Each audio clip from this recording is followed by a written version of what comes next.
Hoje então a gente vem para nossa última aula de Idade Média. A gente vai acabar então esse período histórico hoje. A gente vai ver então um pouquinho dos fatores que levaram esse declínio do sistema feudal. E a gente vai também ver como que chega ao fim o Império Romano do Oriente. A gente já viu o Império Romano lá na Antiguidade e só agora que a gente vai ver o fim mesmo dele. Bacana? Então, para a gente ter esse declínio e essa extinção do sistema feudal, a gente tem alguns pontos importantes que a gente tem que lembrar. É uma receitinha de bolo bem básica se um dia vocês estiverem afim de derrubar um sistema feudal, tá bom?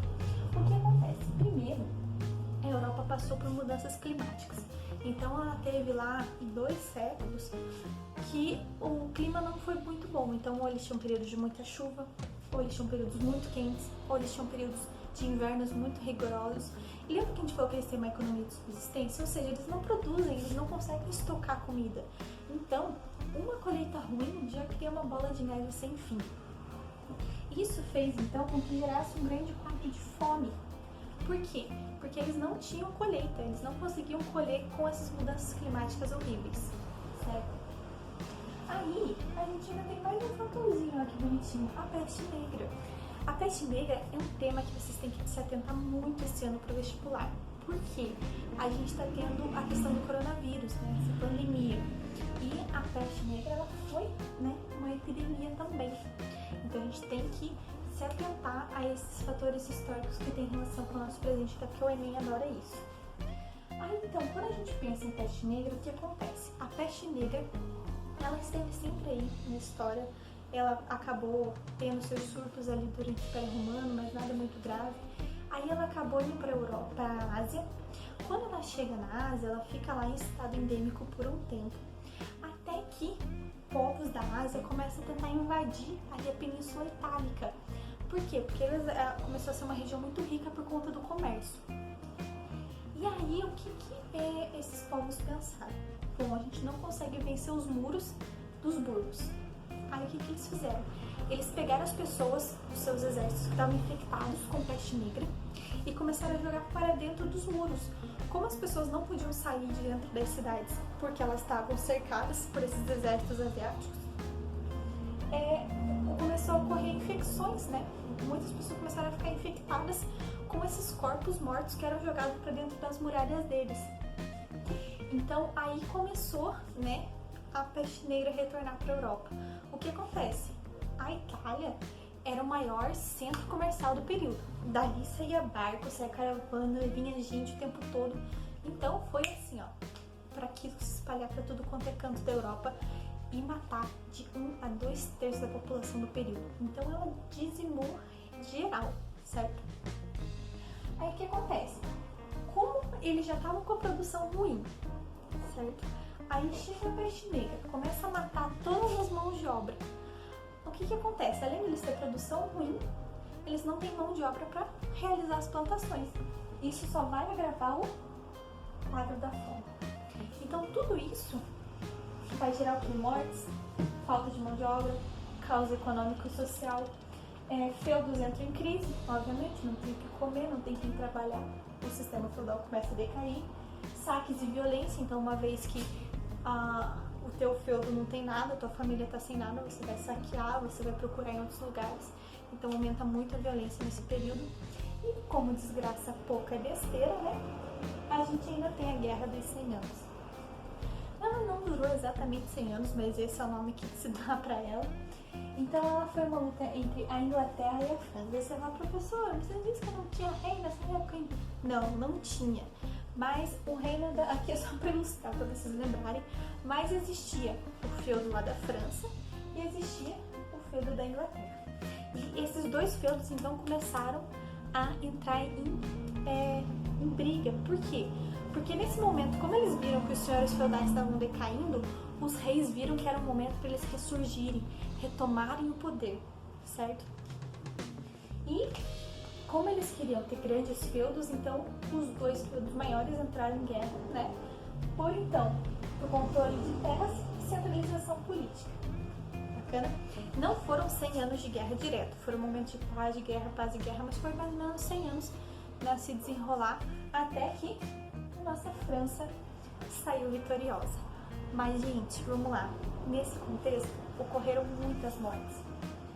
E aí, a gente tem nosso meme, tá super circulando, tô viciada. Mas a gente tem essa questão, então. A gente tem um período de muitas mortes. Então a Europa passa por um período realmente complicado, onde ela perde muita população. Seja por fome, seja por peste, certo? Seja por guerra, seja por violência. Então, esse declínio medieval é marcado por uma grande baixa na população, certo? Aí, enquanto toda essa desgraceira estava acontecendo na Europa, né, a gente tem o Império Romano do Oriente. Isso foi a professora, tá? Ele estava lá durante a queda do Império Romano do Ocidente, aí ele sumiu e só vai voltar agora no final? Não. O Império Romano do Oriente permaneceu por todo esse tempo, certo? Então, lá quando os francos começaram a dominar, o Império Romano do Oriente começou a se fortalecer com Bizâncio. Então, se vocês estão lembrados, foi dividido. Essa parte amarelinha aqui virou território lá dos germânicos, lembra? E essa parte aqui era o Império Romano do Oriente. O Império Romano do Oriente, então, acatava Constantinopla, em homenagem a Constantino, o imperador romano que fundou ela, certo?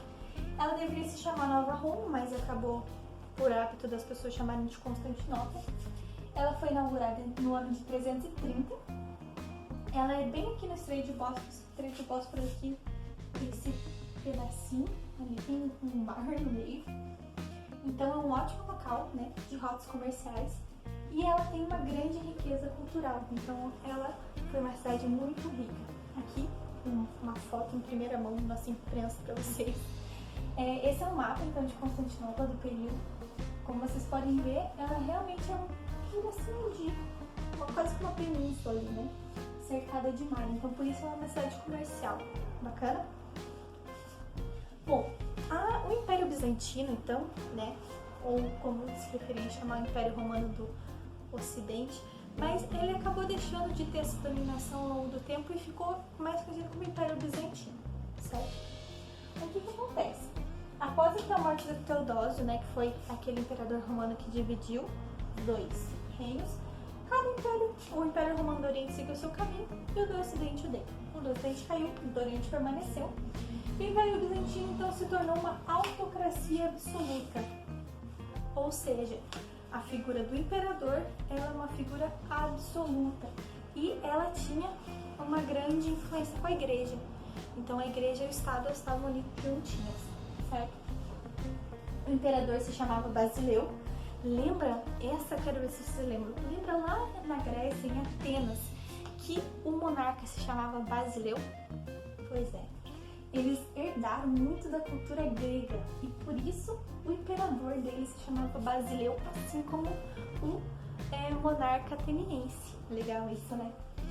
Bom, então o Basileu comandava a legislação, o poder militar e a igreja.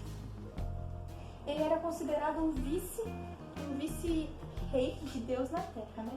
Então quando eles representavam a imagem de Deus, o imperador e a imperatriz sempre estavam juntos.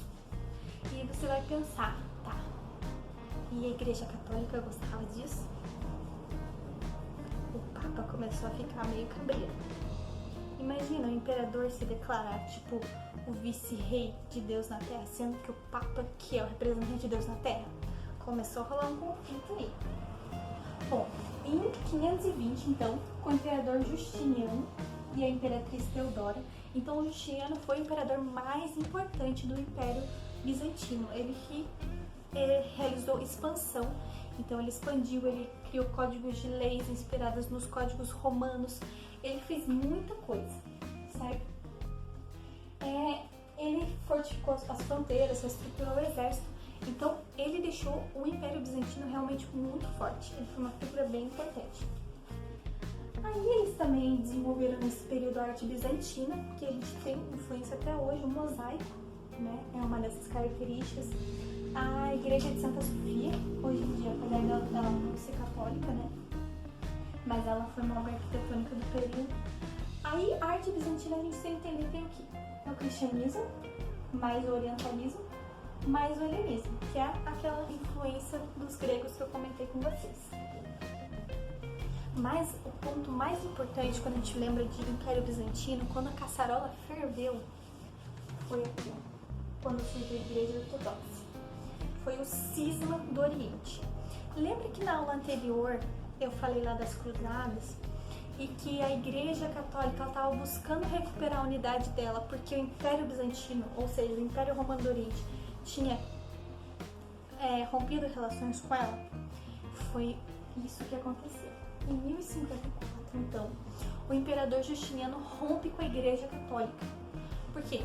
Porque o imperador estava nomeando cargos, eles se consideravam um vice-rei de Deus na Terra, e isso estava entrando em embate com a Igreja Católica. A Igreja Católica falava, cara, você não pode fazer isso. E ele ia lá e fazia. Até então que eles romperam. Então surgiu a Igreja Ortodoxa, né? Que é a religião oficial de Bizâncio, e o chefe da igreja era o imperador. É uma religião bem parecida com o cristianismo, né, com algumas mudanças, que uma delas, né, que eles não tinham o papa como o chefe, e sim o imperador. E daí a gente fica com a Igreja Católica Apostólica Romana, aí que ela recebe o título de romana, sob a liderança do papa. Bacana? Bom, é nessa parte que é importante a gente entender a ligação da queda de Bizâncio com o fim da Idade Média. Lá em 565, com a morte de Justiniano, o Império se enfraquece. É sempre assim, né? Depois de um grande líder, os sucessores costumam não ser muito bons. Então, o território de Bizâncio é perdido para os muçulmanos. E é nesse momento aqui, que ela é perdida para os muçulmanos, que existem as cruzadas. Que as cruzadas vão tentar recuperar essa região, a região de Jerusalém. Em 1453, então, os turcos otomanos, eles conseguem, de fato, entrar em Constantinopla, derrubam Constantinopla, e a queda de Constantinopla, né, é o fim da Idade Média. Então, se a gente for parar para pensar bem, o início da Idade Média é o fim do Império Romano do Ocidente. E o começo e o fim da Idade Média do... Cortar essa parte.